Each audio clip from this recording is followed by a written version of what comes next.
The Acts of the Apostles, chapter 7. Stephen's speech before the council, his martyrdom. Then the high priest said, Are these things so? Who said, Ye men, brethren, and fathers, hear? The God of glory appeared to our father Abraham when he was in Mesopotamia, before he dwelt in Charan, and said to him, Go forth out of thy country, and from thy kindred, and come into the land which I shall show thee. Then he went out of the land of the Chaldeans, and dwelt in Charan, and from thence, after his father was dead, he removed him into this land, wherein you now dwell, and he gave him no inheritance in it, no, not the pace of a foot, but he promised to give it him in possession, and to his seed after him, when as yet he had no child. And God said to him that his seed should sojourn in a strange country, and that they should bring them under bondage, and treat them evil 400 years. And the nation which they shall serve will I judge, said the Lord.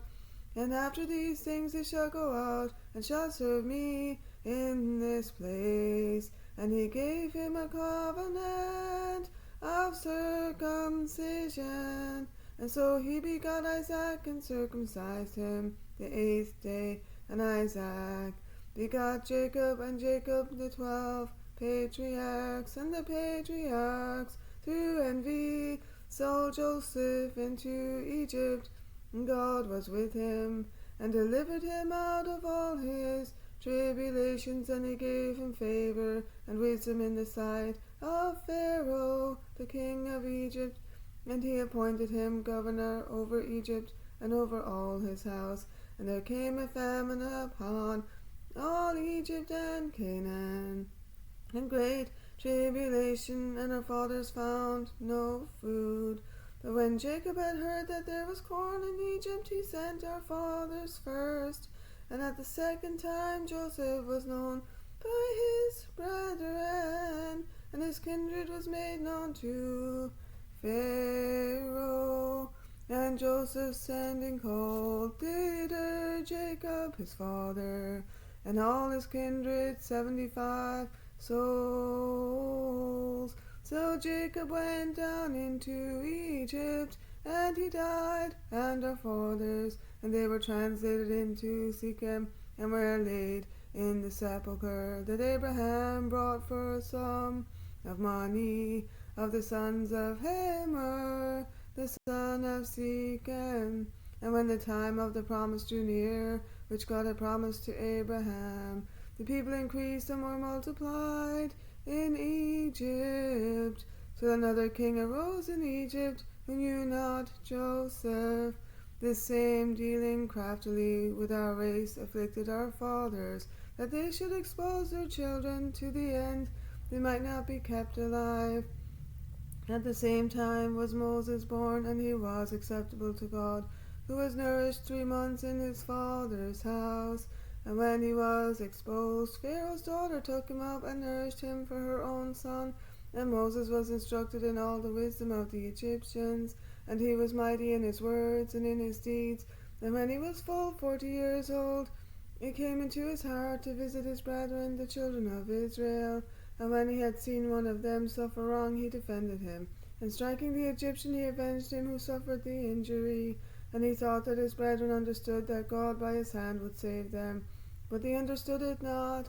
And the day following he showed himself to them, when they were at strife, and would have reconciled them in peace, saying, Men, ye are brethren, why hurt you one another?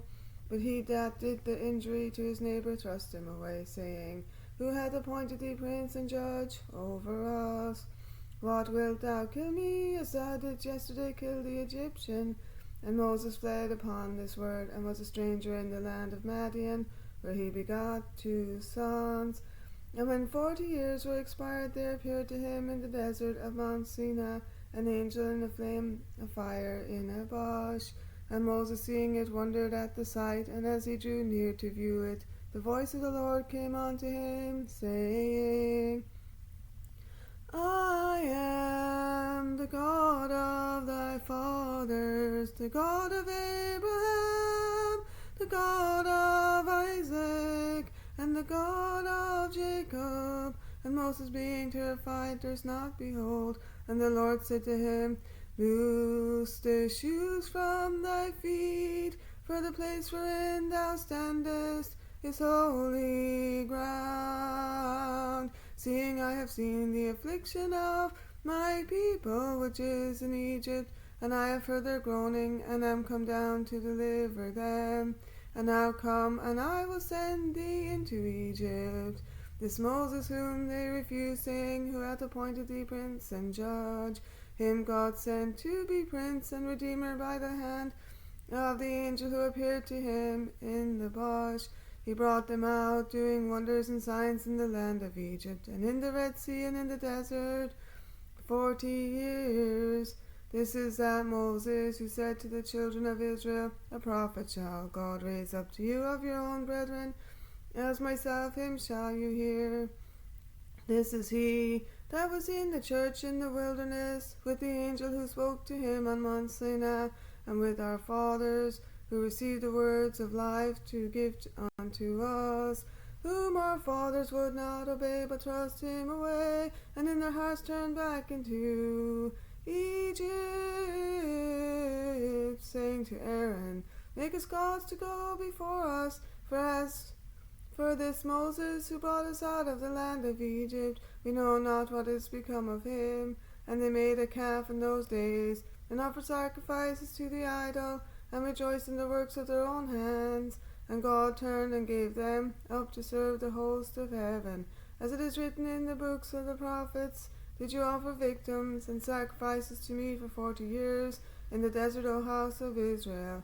And you took into your tabernacle of Moloch and the star of your god Remphan, figures which you made to adore them. And I will carry you away beyond Babylon.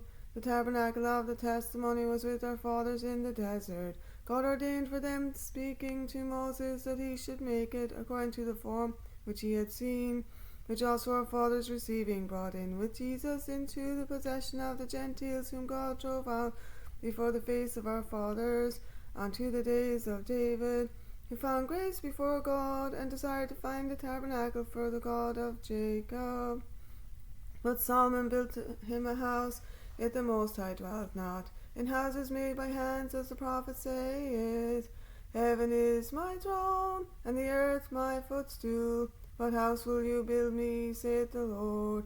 Or what is the place of my resting? Hath not my hand made all these things? You stiff-necked and uncircumcised in heart and ears, you always resist the Holy Ghost. As your fathers did, so do you also.